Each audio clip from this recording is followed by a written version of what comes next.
بسم الله الرحمن الرحیم. السلام علیکم و رحمت الله و برکاته. عرض سلام دارم خدمت بینندگان برنامه هدایت نور. خرسند و خوشحال هستم که در خدمت شما عزیزان قرار دارم. موضوع بحث امروز برنامه هدایت نور اختصاص یافته است به آداب گفتگو.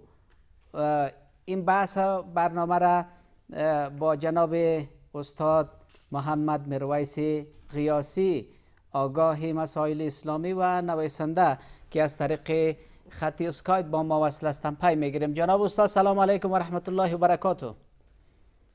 و علیکم السلام. سلام با شما و همکاران عزیزتان و همچنان بینندگان محترم. سلامت باشن. بسیار زیاد تشکر میکنم جناب استاد از اینکه فرصت گذاشتن، وقت گذاشتن در برنامه ما شرکت کردن. سپاسگزارتان هستم. موضوع بحثمان در مورد آداب گفتگو هست. در آغاز بس از اینجا شروع میکنم که با چه شکل و با چه شیوهی میشه به حل اختلاف دیدگاه ها رسید و اختلافات خو در جامعه انسانی یک امر طبیعی است، یک امر فطری است که اختلافات در میان انسان ها می باشد، چون برداشته ها متفاوت است. بنابراین اختلاف رأی و دیدگاه و نظر از لحاظ دینی، سیاسی، اجتماعی، فرهنگی و در ساحات مختلف زندگی اختلافات وجود داره و یک امر گریزناپذیر است. اما استاد پرسش میست که این اختلافات را با چی شکل و شیوهی باید مدیریت کرد و با چی وضعیتی میتونیم که همه اختلافات خودمان را کنترل و مدیریت کنیم؟ مجدد به شما قسمی که شما اشاره کردین در این شکل نیست که اختلاف یکی از غرایز انسانی است. بله صاحب.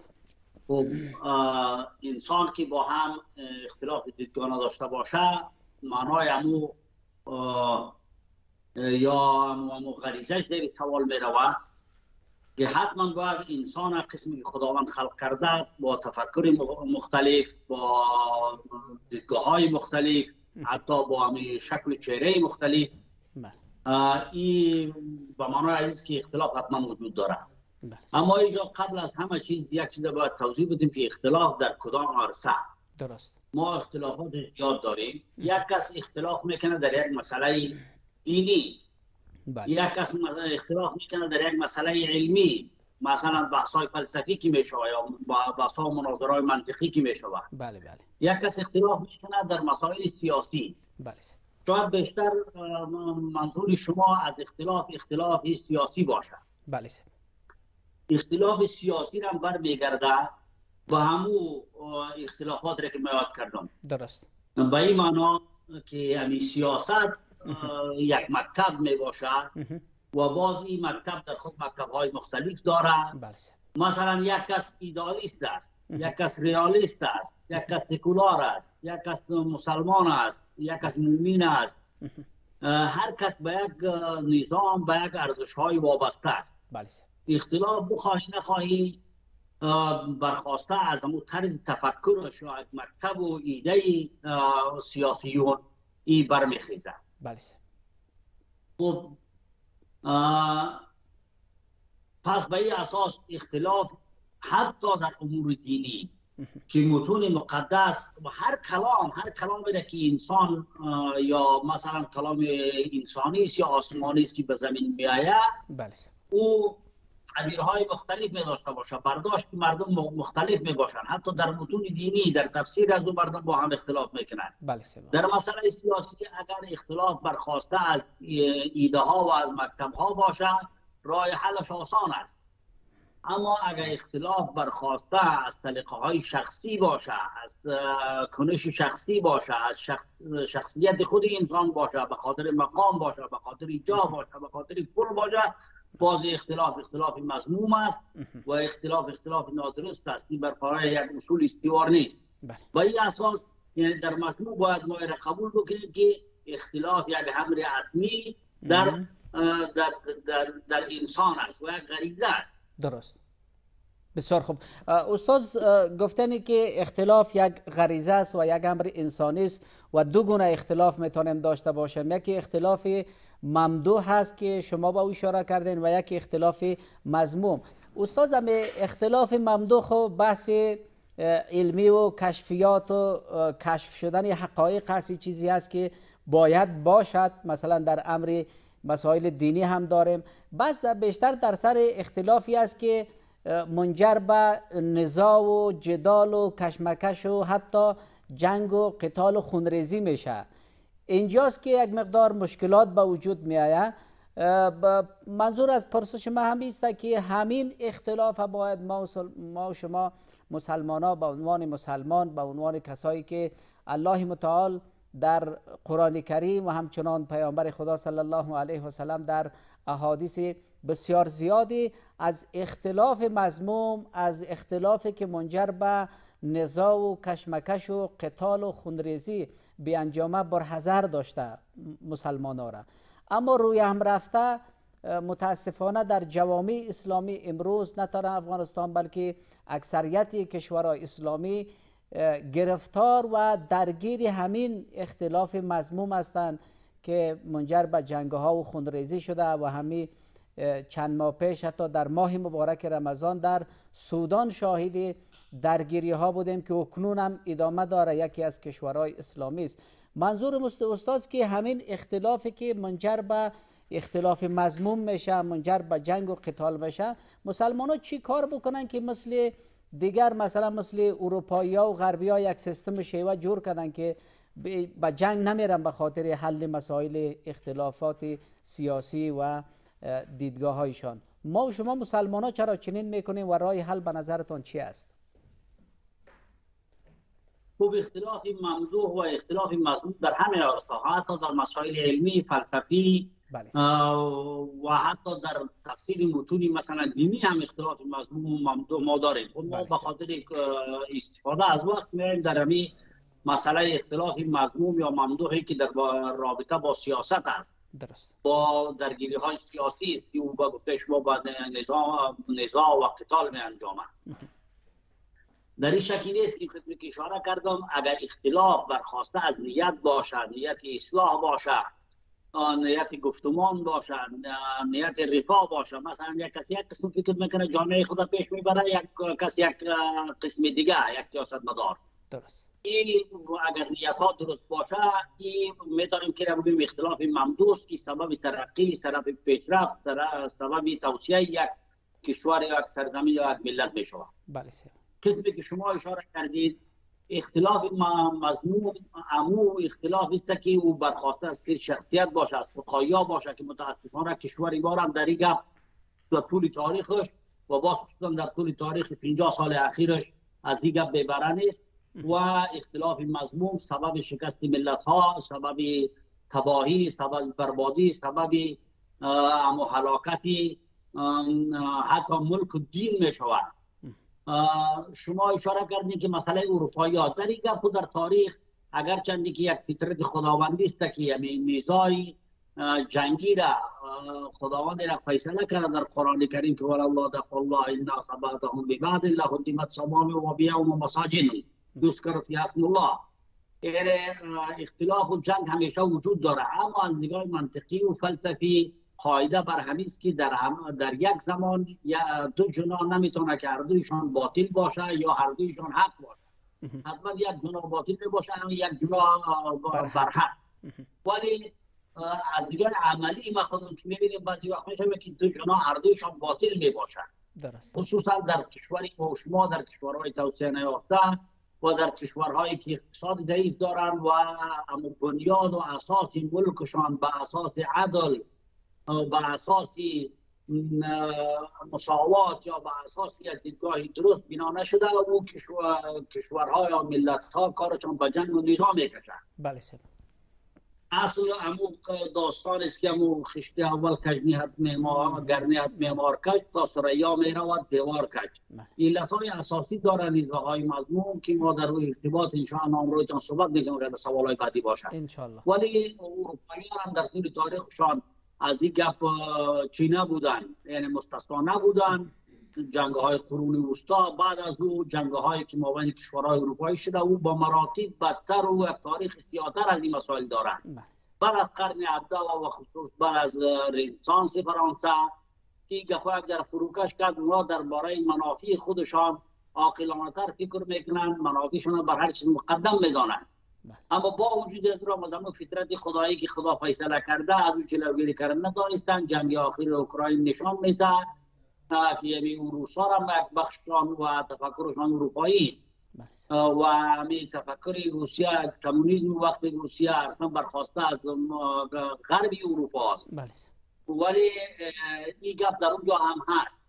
اما یکی از علتهای اساسی که توسعه کشورهاست و خصوص توسعه اقتصادی، فرهنگی و علمی در کشورهایی که توسعه فکری، علمی و فرهنگی صورت میگیره، در اونجا نزاعها کمتر میباشه. اختلافات تمام کشورهای اروپایی و غربی با هم دارند، اما همیشه اختلافات خود از راه گفتگو، از راه پارلمان ها، از راه انتخابات اینا حل میکنن.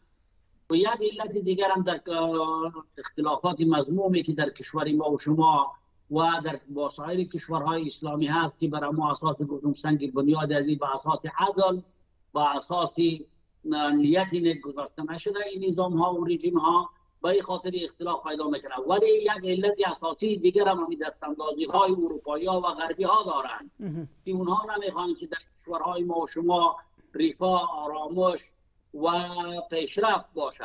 اونا رفاه و آرامش و پیشرفتی کشورها را سببی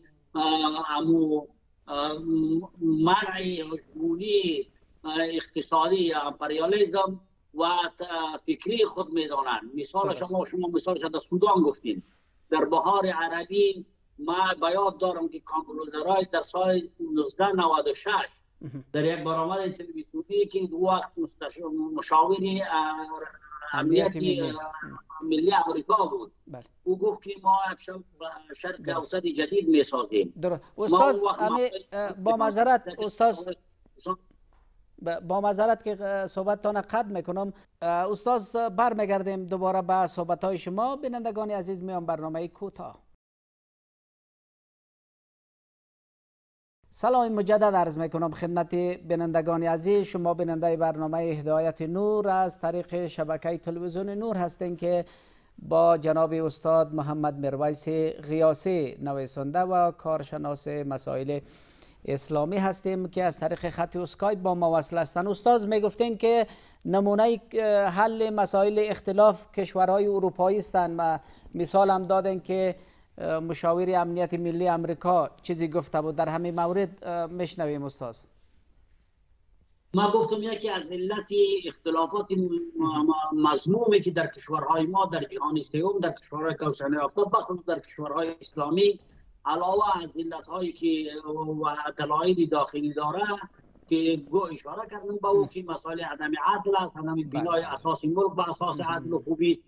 یکی از بدبختی ها و دلیل بسیار مهمی از این مداخله خارجی است به خصوص هژمونی، امپریالیسم و غرب و سکولاریسم است. درست. که ما مثال نشان دادم که کاندولیزا رایس در سال 1996 گفت که ما شرق اوسط جدید می‌خوایم و این برنامه را ما خودمان نوشته کردیم. درست. ما از یک خود پرسیدم در اون وقت که معنای یک چیز گفتم این نظام‌هایی که در شرق اوسط اینا نسبتاً با اون جزئی که نظام‌های توتالیتر و نظام‌های استبدادی است، این نظام‌ها در اینجا مستقر شده، ولی اینها نمی‌خوان که حتی با تحت سایه همین نظام‌ها را می کشورها با رشد و با توسعه خود برسن. مثلا در مصر 30 سال، در لیبیا مثلا 40 سال، در عراق 20-22 سال.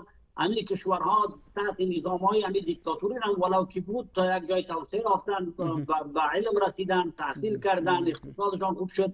همین را نمی‌خواستن. اینا بهار عربی را رقم زده و در اونجا هم کشورهایی که از راه دموکراسی پیروز شدن اونها را سرکوب کردن. مرسی را و نظام اخوانی ها را که چیکار از نظر ایدئولوژیک مشکل غربی ها اونها را دشمن خود فرض میکنن، سقوط دادن و پس دوباره نظام های استبدادی را در کشورهای ما حاکم کردن. و در همین سودان که شما گفتین، عمر البشیر قبل از اون نمیری و همین از سودانی که یک صحرای قاحل و یک صحرای به سوخته بود، اونا یک کشور ساخته بودن. اونا یک کشور بسیار بزرگ اقتصادی، منابع اقتصادی از اونها طلا، آب و او کشور به یک سطحی در افریقا رسانده بودن که حیران کننده بود برای غرب. درست. اینا در روسیه از اونها داخل شدن، اول انقلاب آوردن، عمر البشیر آوردن، با عمر البشیر که 20 سال یا 30 سال که حکومت کرد، امیر تحملش نکردن، در پوست داخل شدن، اول سودان تجزیه کردن با سودان جنوبی و شمالی. بعد از اون دوباره همین نظام بشیر هم تحمل نکردن، اسرائیل و خصوص با امریکا و استخبارات از اینا مداخله کردن و از دیدگاه ما همین عامل اساسی همین جنگ‌هایی که در سودان شروع شده اینمی گذشته‌های از این هاست و اینا نمیگذارن متاسفانه. علاوه از مشکلاتی که ما خود ما در داخل داریم و همچنان افغانستان همین اختلافاتی جنگ‌های آخر افغانستان، اول کودتای داوود خان با اساس مشوره‌های KGB و کرملین کار صورت گرفت. نظام‌های ثابت افغانستان اولا نظام‌های عقب مانده و بسیار بدوی بودن سقوط داد. نظام از بین بردن، 50 سال است که کشور آرام نمیشه. بعد از کودتا کردن، خلق و پرچم آوردن، بعد از که مجاهدین آمد، همین غربی که در پشت مجاهدین استاد بود و از حمایت میکرد 14 سال با پول و مال و همه چیزش به خاطر بازدید روسیه بجنگن، ولی در نهایت از پشت اینا را خنجر زدن، اختلافات داخلی را انداختن، گروه‌ها را اینا چی کردن. و به هر صورت خلاصه گپ خدا این که یعنی دو پله داره یا دو اصل داره اختلافات مضمون که یکی مشکلات داخلی است و یکی هم مداخله بیرونی و نگذاشتن یا نیتی بدی کشورهای قدرتمند و هجمونی در غرب است که کشورها را آرام نمیگذارند. یک مسئله دیگه است که اگه ایشون گفتیم برای یک دقیقه را اشاره میکنم. بفرمایید. سبب استقرار کشورها، سبب آبادی و توسعه کشورها وجود یک معمار ملی است. هر کشوری که به خود یک معمار ملی داشته که یک انسانی با یک تفکر فوق العاده مثلا اون نظام بنیان گذاشته که مثالش نیلسون ماندلا را در افریقا، گاندی را در هند، قائد اعظم در پاکستان و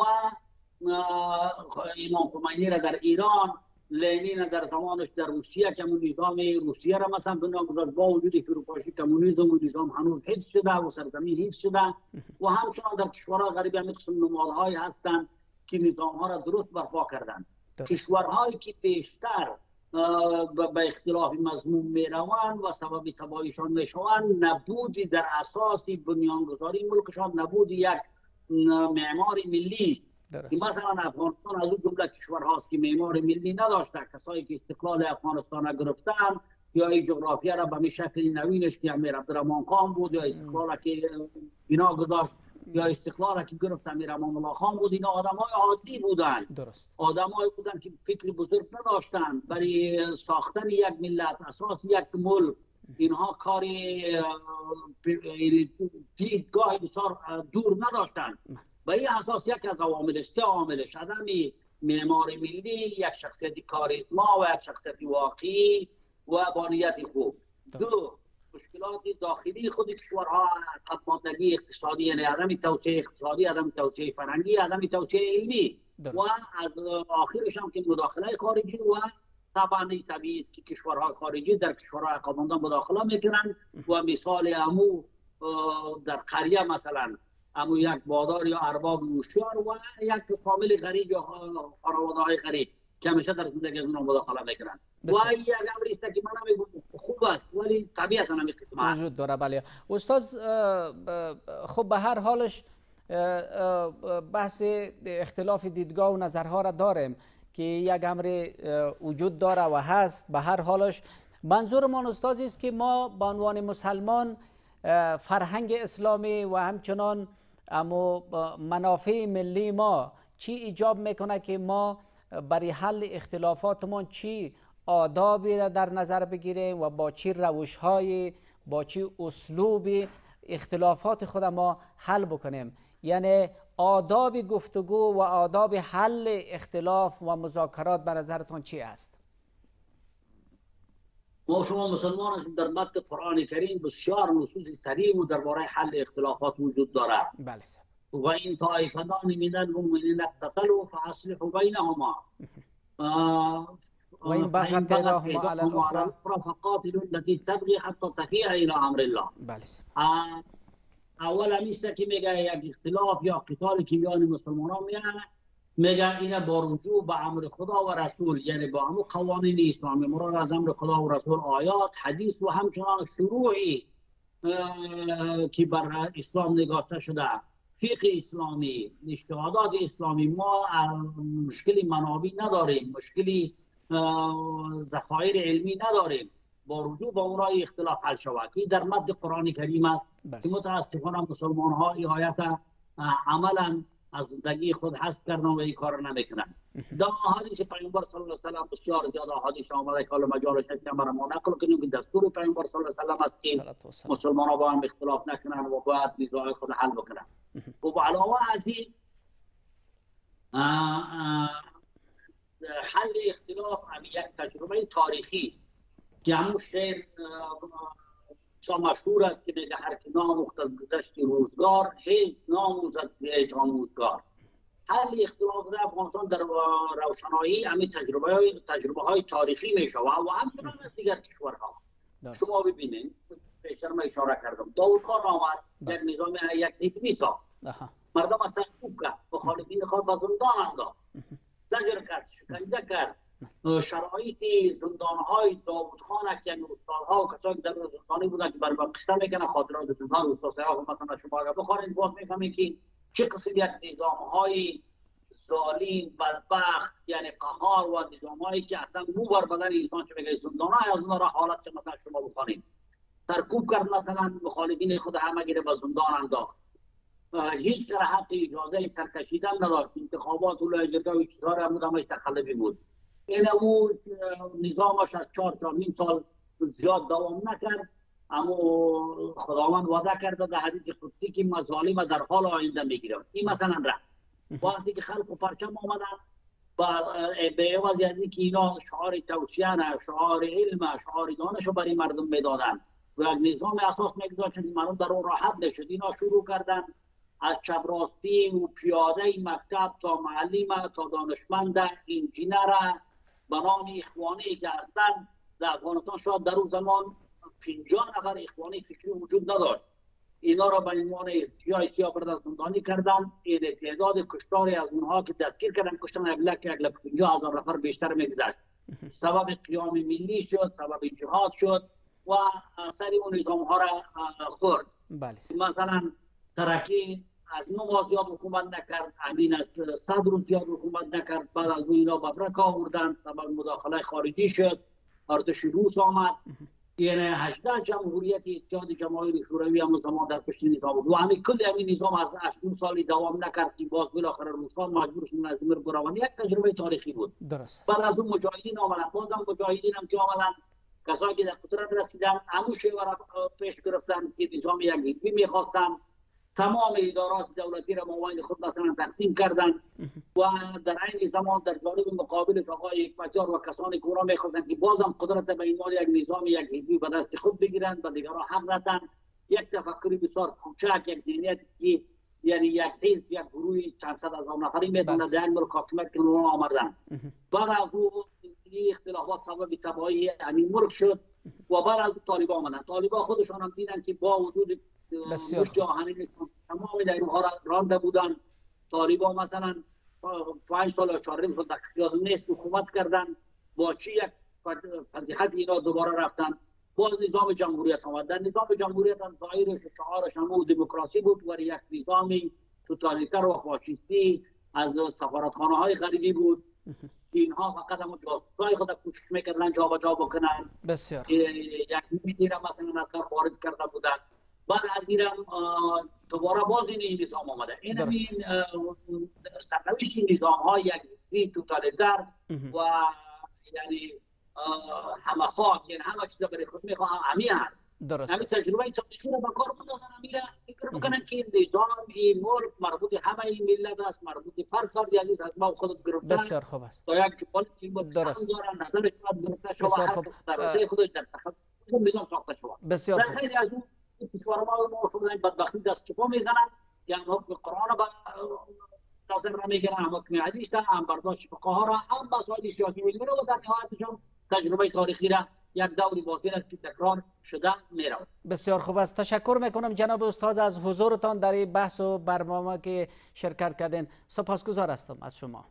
خب خب بینندگان عزیز، این بود داشته های بحث و برنامه هدایت نور در همینجا به پایان رسید. تا برنامه دیگر همه شما را به الله یکتا و توانا بسپارم. خداحافظ و نگهدار شما.